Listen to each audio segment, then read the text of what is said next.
I'm with the Jahai tribe, and we're surrounded by danger. The hunters could become the hunted. The world's oldest blowpipe hunters survive using ancient weapons. Oh my goodness. The skill. And animal cunning. Incredible. Fantastic.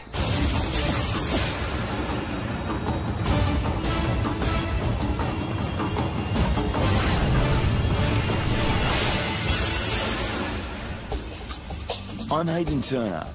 As a zookeeper, I looked after monkeys for 10 years. But today in this Malaysian rainforest, I'm with the Jahai tribe, and they're hunting them. Here, wildlife is food, not a zoo exhibit. The survival of these men depends on the animals around them. These hunters understand animal behavior here better than anyone in the world. And I want to learn from them. Masters of stealth and precision, the Jahai have developed supremely efficient weapons. Their blowpipes shoot deadly darts at 180 kilometers per hour, nearly as fast as a peregrine falcon in flight. I'll be with these men for the next 10 days, and I've got so much to learn. Only in his 30s, Aziz is already the most accurate shooter in the village. Quiet and focused. He has 4 young children to feed. His youngest is just 3 months old.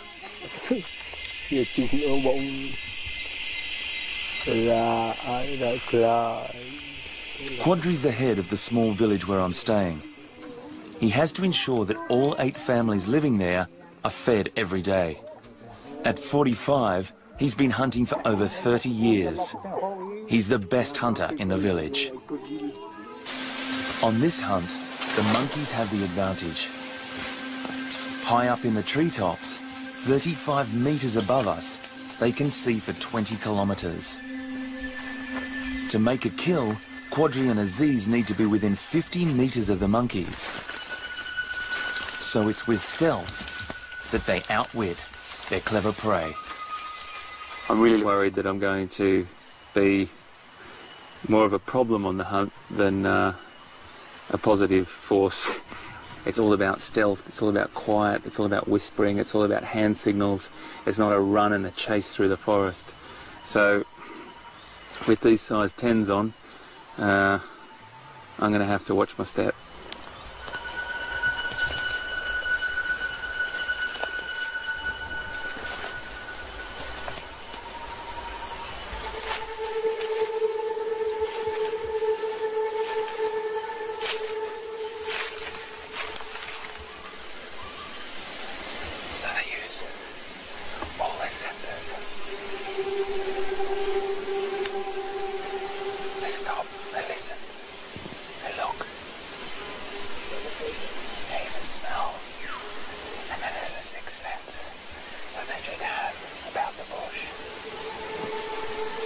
This hunt has 3 phases. Find the prey, get close, then deliver a fatal dart. But the monkeys mustn't see, hear or smell us. So we have to stay hidden. This is really draining me. It's the humidity that's getting to me. I've never been in the Malaysian rainforest before, and I'm just not used to it. It's early in the morning, so Quadri and Aziz know the monkeys will be feeding. They hunt over a huge range, covering an area bigger than London. But Quadri's led us straight to the right trees. Quadri, this monkey. Okay. So this is fresh. Fresh enough to know that there's some activity here. These trees are in fruit at the moment, so it's a good place for the men to look. Keep going.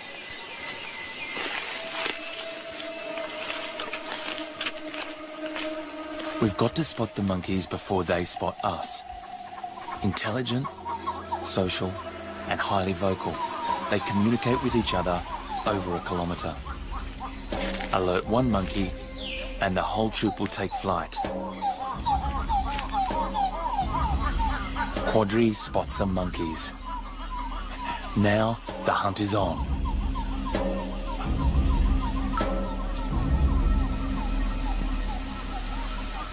I can't say what species they are, but incredible vision. Absolutely incredible vision. Like a couple hundred meters away. These hunters can spot animals I can't even see. Because they use their vision every day to find prey, their eyesight has become much better than 2020.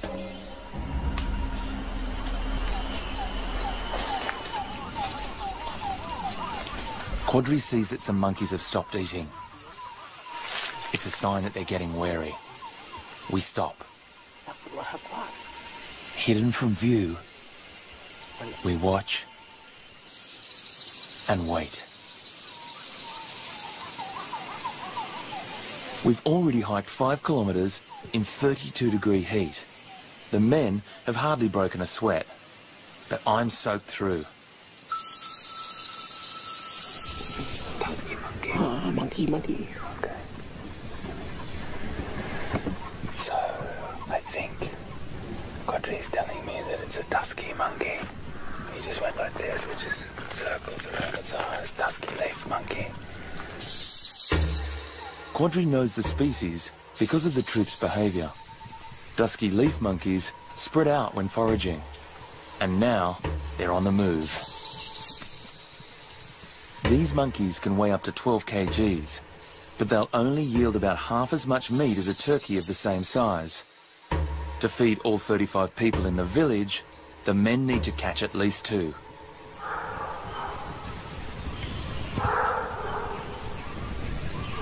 That could be an alarm call. Have we lost the prey? I'm really torn here. Part of me wants the animals to get away, but if we don't bring back some meat, there's only maize, rice and tapioca to eat in the village, which is all the tribe had for breakfast, their only other meal of the day. Finally, I see one of the monkeys. The troop's within range, just 40 metres away. To better their chance of a kill, Aziz and Quadri separate.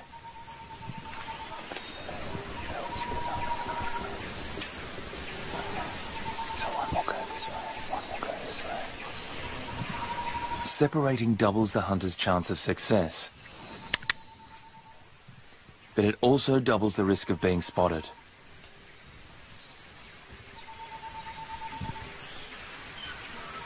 The darts are tipped with a deadly poison. Once it enters the bloodstream, it stops the animal's heart. That can happen in seconds, or it can take hours, depending on where the dart hits and the size of the prey.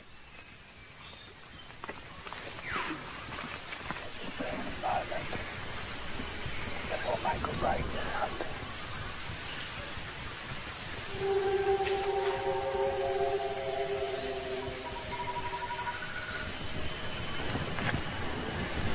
The monkeys are right up in the canopy, and they've got a fantastic sense of vision. They can see everything below them. And yet, when a person is moving through the forest or an animal, they will spot that predator. If they knew we were here, they would have gone across the canopy. So I think they are unaware of our presence. The men are staying well under some foliage, just waiting.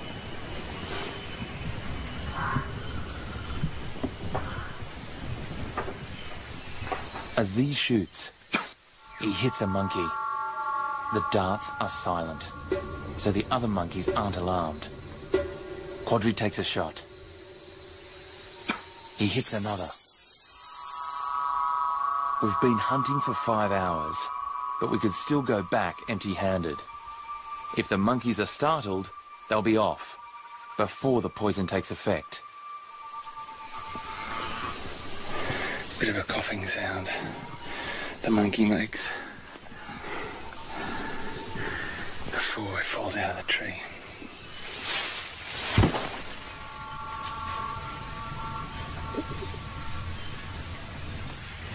But the second monkey is still in the tree.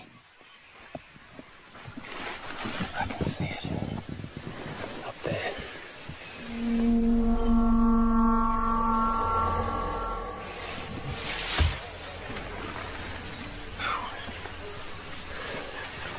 Wow. Success. Nothing is wasted. Brains, tail, liver, everything is eaten, except where the poisoned dart pierced the skin. Even so, these two monkeys will only provide about 8 kgs of meat, about the same as 6 chickens. And it doesn't really matter what my perception of wildlife is, because to the Jahai, wildlife is food, is their family, and the forest supplies them with everything. This place is a very important place to them. Without monkey meat, the Jahai's diet would be so deficient in calories they wouldn't survive. 40% of the Jahai's protein comes from monkeys. But at least tonight, everyone will eat well, because the Jahai way is to share. Community is everything.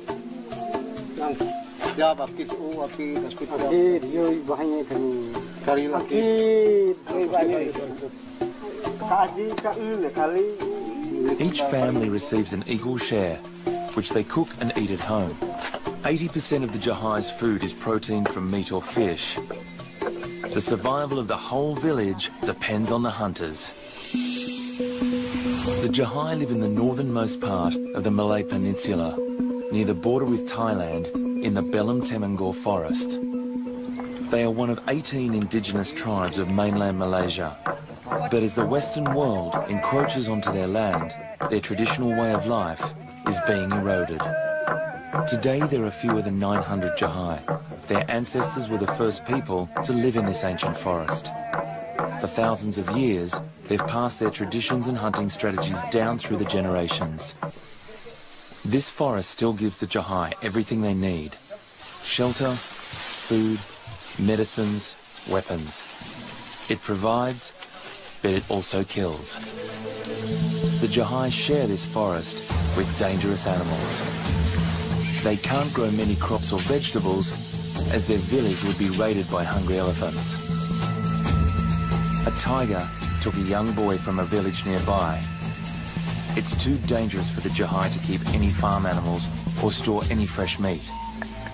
So the hunters must bring home food every day. And they use only ancient weapons. These pieces are made by hand, and all the materials come from the forest. So it's not like you've gone down the shop to try and buy a few parts to make your blowpipe. Every single part comes out of the environment. The smallest bend and the blowpipe wouldn't work. These precision weapons must be as straight as the barrel of a gun. Yet Quadri and Yaqub only use a razor blade and their eyesight. Yaqub lives in a neighbouring village.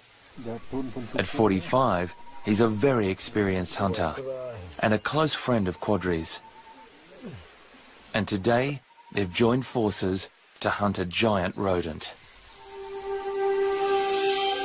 But every time these men go hunting, they risk their lives. We're in the same terrain, the same environment. There's tigers, an Asiatic elephant, and at any point,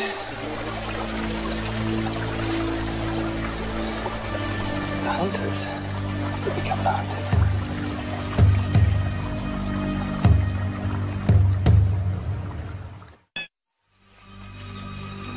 We're en route to hunt porcupines. From what I gather, we're going to get the tracks, locate the burrow, and then smoke them out. Now, I've had first-hand experience with porcupines in the wild, and they can turn grown men into running children.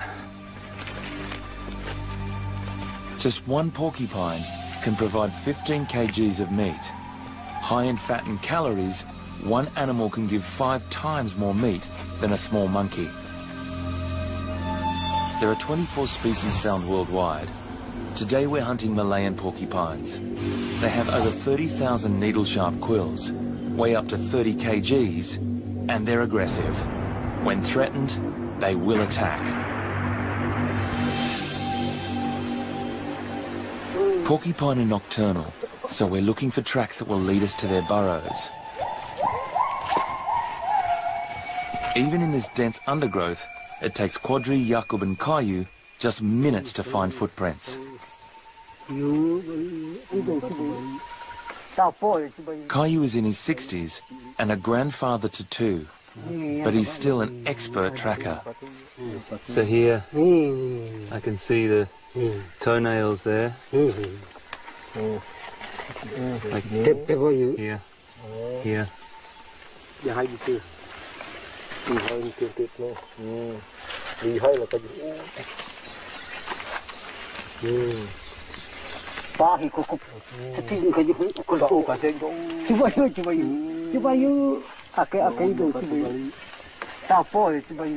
These footprints mean that porcupines are close, but elephants may be closer. Just last night, the cameraman and I were woken up by a 30-year-old bull elephant. He was investigating what was in our tent, whilst we were still in it. It was a tense time.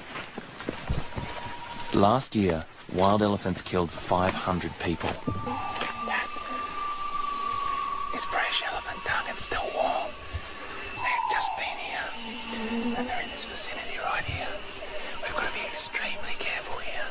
Very, very quiet. Now, we're really on our guard. For thousands of years, the Jahai have lived with the threat of elephants. They do everything they can to avoid them, but even in this vast forest, confrontations still happen. Caillou's keeping watch, but I'm not sure what Quadri's doing. Jakob, what are these for? Put in the ground to block the holes. So you put them like this. Yeah. And that'll be in front of the hole, so the animal can only come out of one hole. First, we've got to find the burrow. Caillou is searching for the freshest tracks. Even though the prints are only 4 centimetres across, by spotting minute differences in the definition of the tracks, the hunters have led us straight to an active burrow.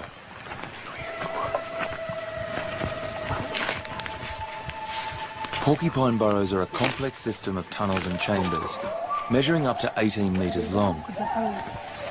With any number of entry and exit holes, the hunters must block off each one. So the men are now finding the entry and the exit holes. The men are very, very cautious because these things have to be stuck in very, very hard. This is a formidable creature.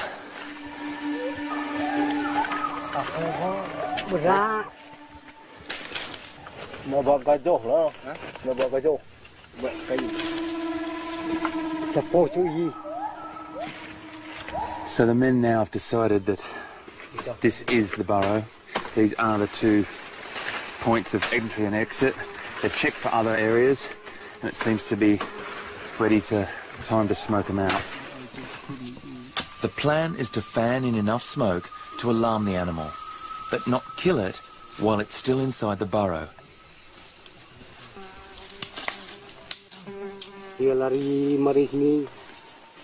Okay. So the smoking has started down there. They're fanning the smoke into the burrow, and the smoke will rise up the burrow. The men have strategically placed the sticks in a way that the animal's head will be able to come through, but not its body. And that way, Jakob will be able to spear it without getting a quill in his leg, or in my legs for that matter. You can see the smoke coming out right now, that quickly. The porcupine could come out here any minute. I really don't want to get close to this creature. A porcupine quill could go right through my arm. A lot of people underestimate the fierce ability of porcupines. I've seen them in the wild myself, and I've seen large predators like leopard and lion try and take on a porcupine, and they will assault. They will back themselves in either sideways. There's another bat. Woohoo! Did you see him? There's a lot of bats flying out of here as well. I can see why the men and myself are a little bit on edge.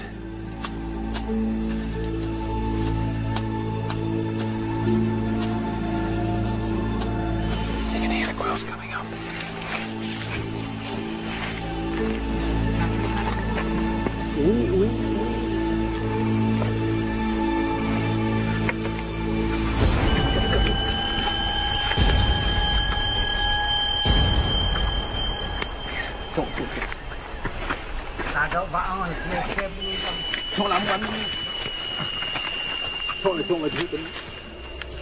One spear kills the porcupine in seconds. Oh my goodness. Just came out of there like lightning.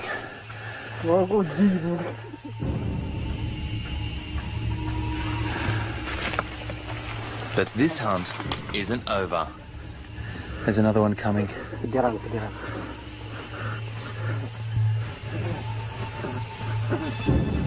The sticks give the men time to spear the porcupine, but I didn't realise that it would only be seconds. I can hear the porcupine's quills. I know it's close. But it stopped moving. Suddenly, Quadri takes a big risk. So that one's actually already dead. Asphyxiated by the smoke. 2 porcupines from the one burrow. And this is on the top of the list of meat for the Jahai. That is a very, very good day's hunting. These 2 porcupines will provide about 30 kilograms of meat. This will feed everyone in Jakob and Quadri's villages tonight. But these porcupines don't just provide food. Saya nak buat ini, saya nak ini, saya nak lagu ni, penakai lagu ni. So these are the best ones for the nose. Yeah. Okay. The Jahai use porcupine quills as jewellery. Quills are modified hair, made from keratin, the same substance as our hair and nails. Similar to the shaft of a feather, they are hollow tubes, but with a very, very sharp point.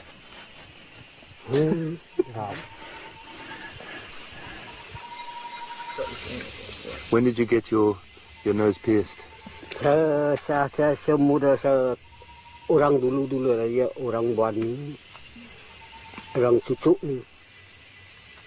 Kalau tak ada orang dulu yang paham tu. Ini bahasa Jahai lah ni. That would be a good one for my nose. Pilih yang ada, dia ada ilok tu baru ada. Okay, Quadri, go. Oh, takut lah. Takut sakit. I'm joking.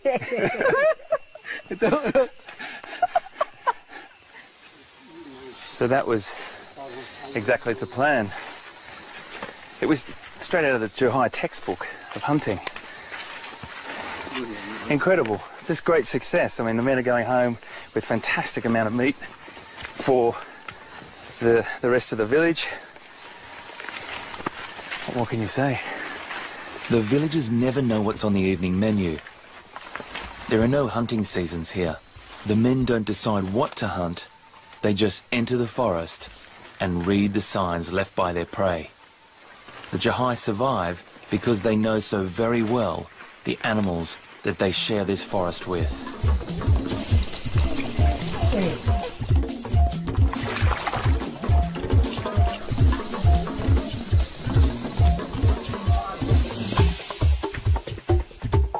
new day, a new hunt.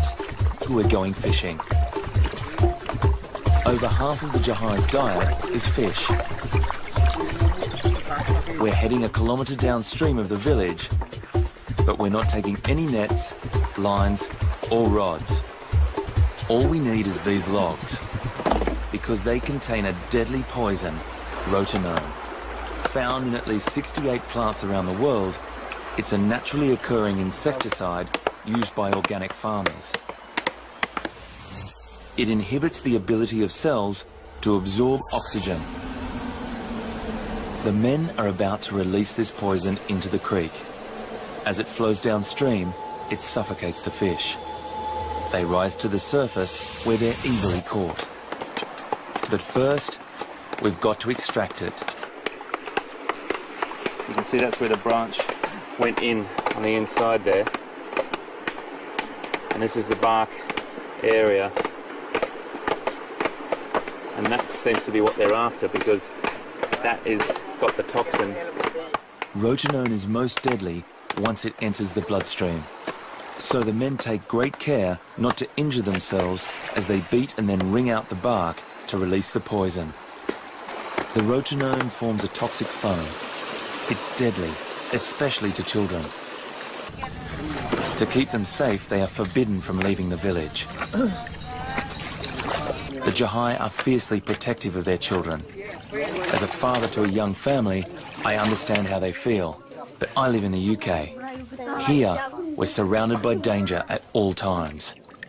This is a very different world.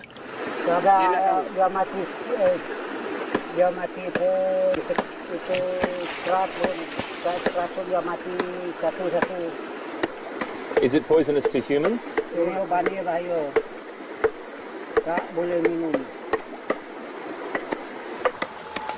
This stream will be deadly for 3 days.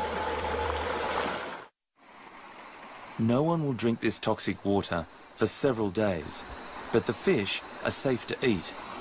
Only small amounts of rotenone enter their bloodstream through their gills. The Jahai use the poison just once a year in each stream. This protects the fish's numbers. I think this is going to be easy. Look at that. Wow. Hey. Oh. Oh no. I've dropped the first fish I dropped. Good? Good? Good food? You've got a fair few of these. These small fish are an important source of calcium for the Jahai. But can I catch one?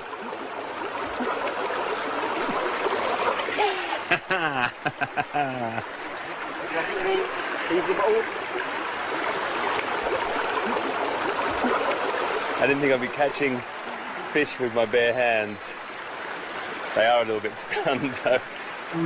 It takes half an hour to collect all the fish from this small creek. But this isn't the only toxin that the Jahai use. Masters of poison. They know the ipo tree produces the deadliest sap of all. Just half a teaspoon could be fatal. This tree is the source of the Jahai's killing power. They've been using it for thousands of years. Padre told me to cover my eyes because getting any of this in your eye can be very, very dangerous. It amazes me that he hasn't got any eye protection whatsoever and hasn't got one bit in his eye yet. This tree produces antirin, a cardiac glycoside. It slows, then stops the heart. This poison is strong enough to kill a man in minutes. Don't get it on yourself. It's okay. You have to look. Will I die? I'll wash it, for sure. The smallest cut or scratch on my hand, and I'd be dead. To work, the poison must enter the bloodstream. The Jahai have found the perfect way to inject it. That is a lethal weapon, and there's no antidote.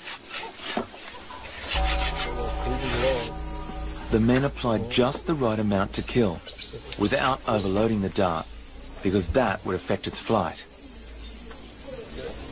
Quadri, has anyone ever stuck themselves? Dia cucuk, dia punya batang ni, batang ling tu dia cucuk, lepas tu dia patah. Mau tarik dia mati balik tu, dia mau cucuk lagi tu, dia tarik, dia kena di sini. Dia kena sini. Lepas tu terus. Dia kata, terima kasih. Dia kata, dia punya anak tu cakap. Dia pesan dia punya anak tu, terima kasih anak, saya mau meninggal dah. Dia tu. Oh. Sayang dia, aduh. Tahun lepas. These darts weigh less than 1 gram and are 30 centimetres long. This length gives them greater accuracy and a better trajectory. With a hand-carved flight for stability, they can travel over 180 kilometres an hour. They fly silently, so the hunters don't alert their prey when they miss. It's a crucial piece of Jahai engineering. So they're just slowly shaving little pieces off this palm frond into a round skewer-like dart, and then finally honing it in till it's like a needle. Oh, Ay. dengan pakai barek. That is so sharp. The hunters only take 10 darts per hunt. I would need 100. Kalau 100 dia lambat sikit, 100. 100 itu lambat sikit. Mungkin 2 hari baru habis 100. I would finish 200 in 1 hour. Rakit. Wawe.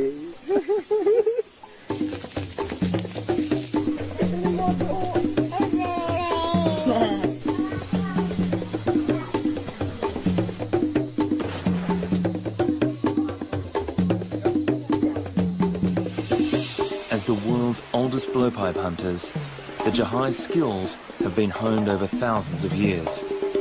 Each hunter then perfects them over his own lifetime. And now, it's my turn. So this is blowpipe school.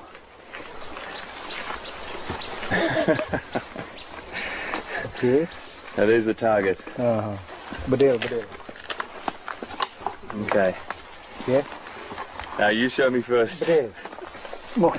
I've never done this before, but Quadri effortlessly balances the 2-metre-long pipe.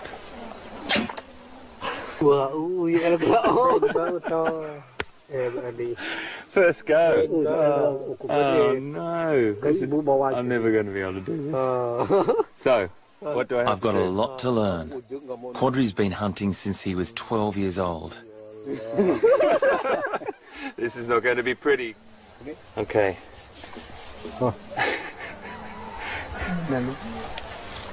Satu. Yang tengah yang satu tu. Angkat. Atas lagi. Atas lagi. Terus suka lu. Oh, okay. Let's go.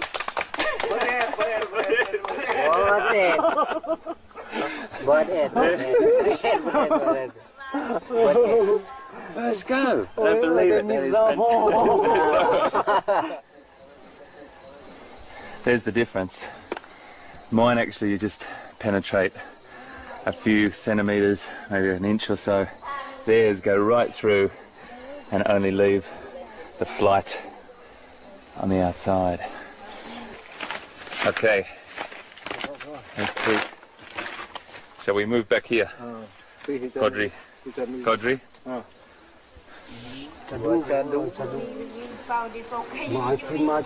Now, it's time to up the stakes. Feeling very unconfident at this point. The men can shoot accurately up to 50 metres. They could hit a can of drink from the other end of an Olympic swimming pool. Let's see how I measure up at that distance. I'm going to copy everything you do here.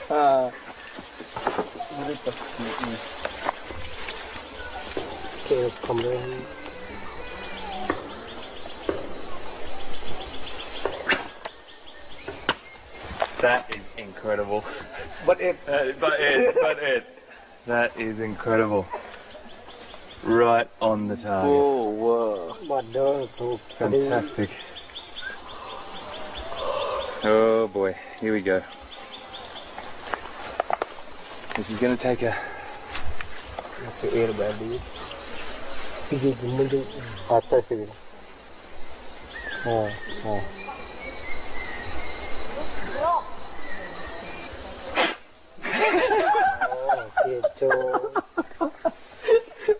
I didn't even make the target. I didn't even make the range. Are you breathing from here? Oh. Yeah.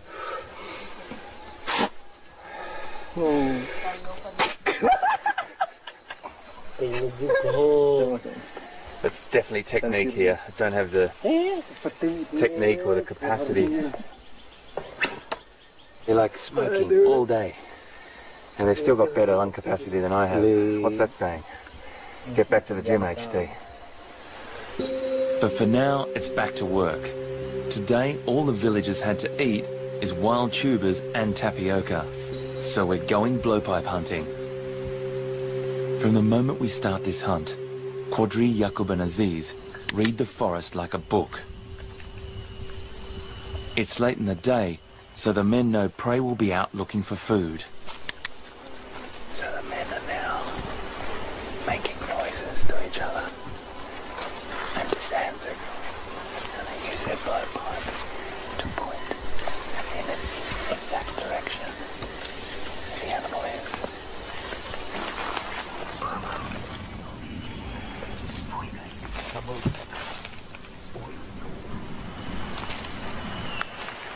The men just heard, I heard it also. Something moving in the foliage up in the canopy. It's a small squirrel, but it's still food. With 35 people to feed, these hunters have to take advantage of every opportunity that this forest provides. These guys, the men here, walk through the bush barefoot silently. Not me.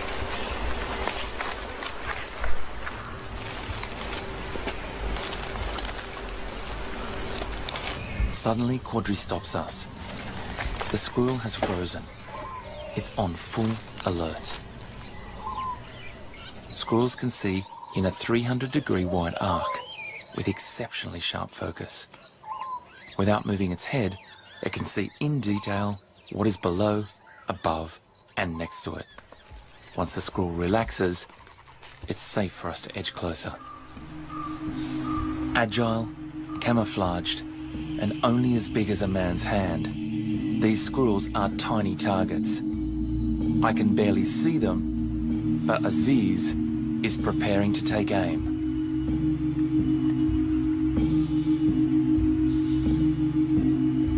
Squirrels have better sight, smell, and hearing than humans, so it's only a matter of time before it spots us. Aziz takes his shot. Just missed him. The squirrel's now alarmed. The speed that dart came out, I can't tell you. It was so fast, and he was so close. Now, the hunt starts all over again.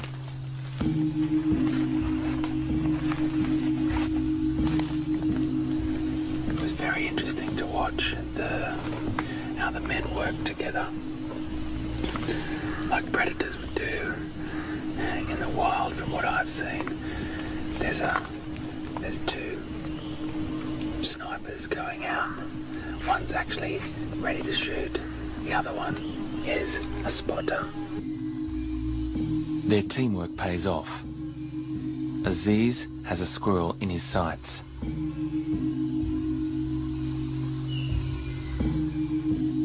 But one wrong move, and the prey will be off. Aziz can't let his concentration waver for an instant. The squirrel is unaware that we're meters below. Aziz's first dart missed, but he's aiming for a target only 20 centimeters big. It's not even as big as my boot.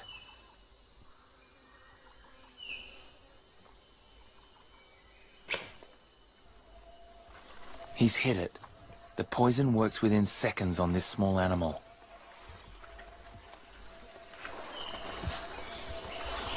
The first dart didn't make a noise, but I heard when the second dart hit. It was really nice, like a thudding sound.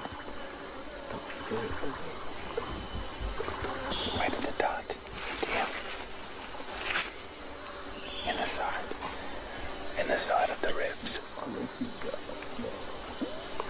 And the men can actually tell by the sound of the impact of the dart where it has hit the animal on its body. That's it. Right there, you can see his tail just in the tree there. They're just trying to knock it out of the tree right now.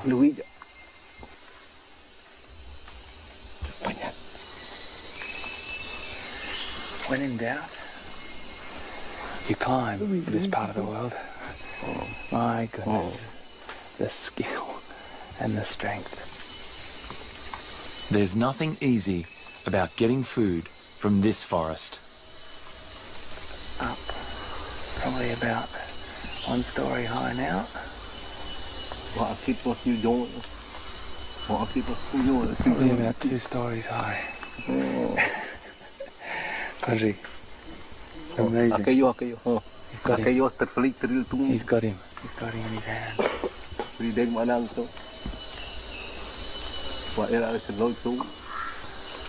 Wow. The dart is still in him.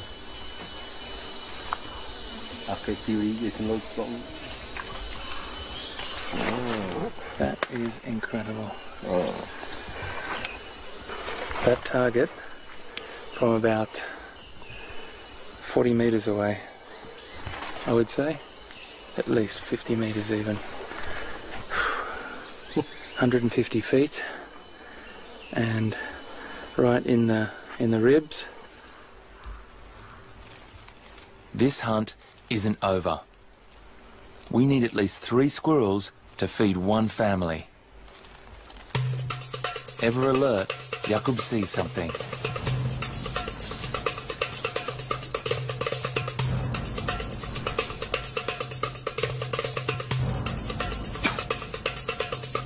Aziz hits it, even though I can't see what it is yet.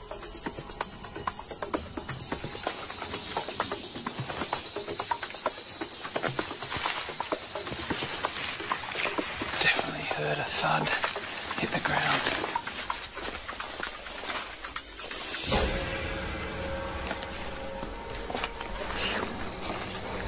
Another squirrel. Incredible.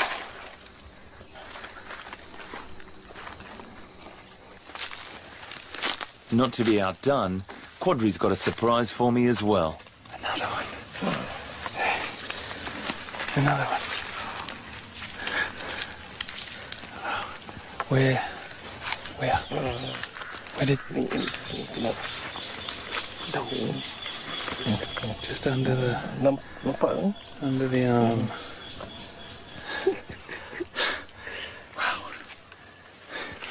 Wow. That's like the best hunting professional. Incredible, fantastic.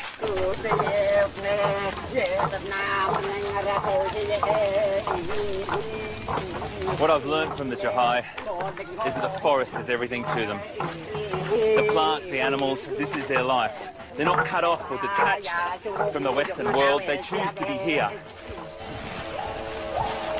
They need this forest for their survival and to preserve their culture. It's been a great privilege for me to learn from these amazing hunters.